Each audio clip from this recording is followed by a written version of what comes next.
Many, many years ago, my evaluator, Douglas Gilmartin, was walking around a college party when he was in graduate school.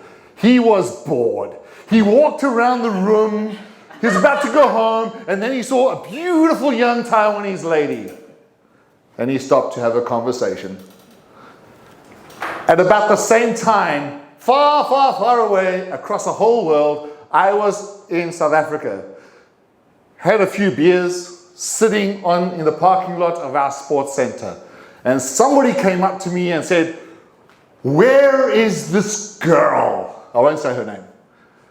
And I looked at that guy in the eyes and I said, "How would I know, you idiot?" Well, what do you think happened? I was sitting, he was standing, and he kicked me in the face, he punched me in the face, and all his friends decided to jump on top of me. I got out okay because I'm a pretty tough person. At that time, I wasn't scared of fighting. So I'm still alive today.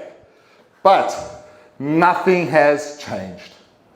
My evaluator will still go to a room, still be bored, walk around, but this time he won't talk to the pretty girl because he's got a wife.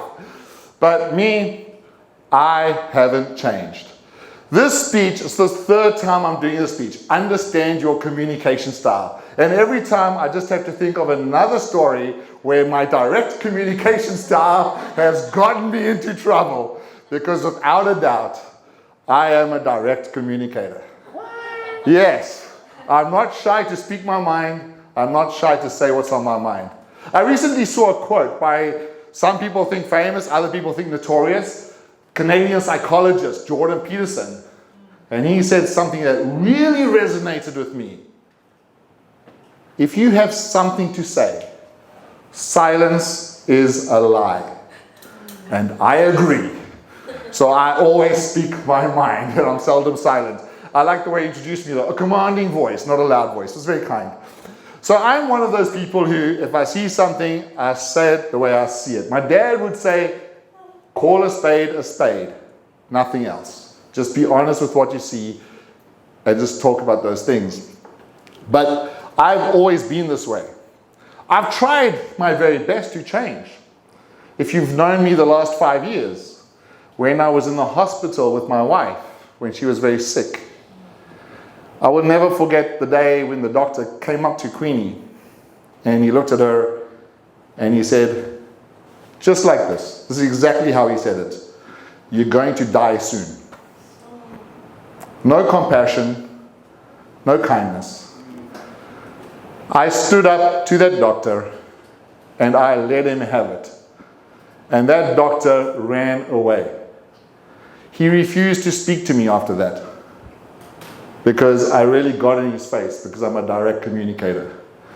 The next time I was meant to meet with that doctor, he didn't come, his assistant came. And I said to him, why isn't the doctor coming? He said, the doctor's scared of you. He said, you're the first person in this hospital to ever stand up to this doctor. He's one of those doctors that is always rude to his patients, no bedside manner. So nothing has changed with me. I would defend my wife as much as I could. The one thing it does do though, when you are a direct communicator, it earns respect. Because shortly after my wife Queenie passed, I had to go back to the same hospital to get documents signed. And that doctor had to sign all the stuff with insurance. And I walked into the room and I said to him, Doctor, I never apologized for me yelling at him. And I won't, because I don't think I was wrong. But I did say to him, thank you for doing everything you could do to save my wife, because he did. He did everything he could. And he stood up and he shook my hand and he didn't apologize. But he said, Paul, I've never met a husband who fought as hard for his wife as you did.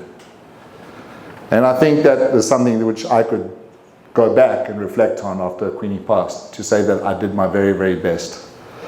So nothing has changed with me. I'm the same person I was 25 years ago. Sometimes it's good. You can stand up for the people who are weak, who don't know what to say, who are scared, and you can show them that there's somebody in their corner. But sometimes it's not that good. Recently, we had a young lady join our club, and we all went for a second round. Yes, of course. We all went for a second round. And my great evaluator there was there as well, as was Lester and a few other people in this room. And I made a joke, and she didn't like my joke. And she said, "You're one of those guys, right? You think you're so handsome that all the girls want to chase after you." I don't actually, if you've heard my contest speech, I think I'm pretty ugly, although some people say not. But anyway, I don't really care about my looks. That's the truth.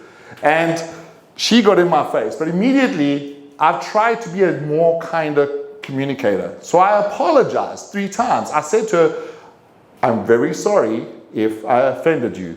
I'll take it back." I apologized the second time. And I have my witnesses here to say I apologized the second time.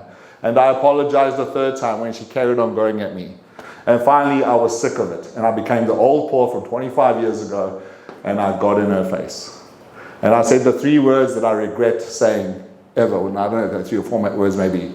"You are no longer welcome here." I've never said that to anybody in my 11 years in TGIF and Born and Shine. And I regret saying those words. Because honestly, I am a Christian. And the Bible teaches us to defend the truth and to defend the hope that is within. It's in the book of Peter, 1 Peter chapter 3, verse 15.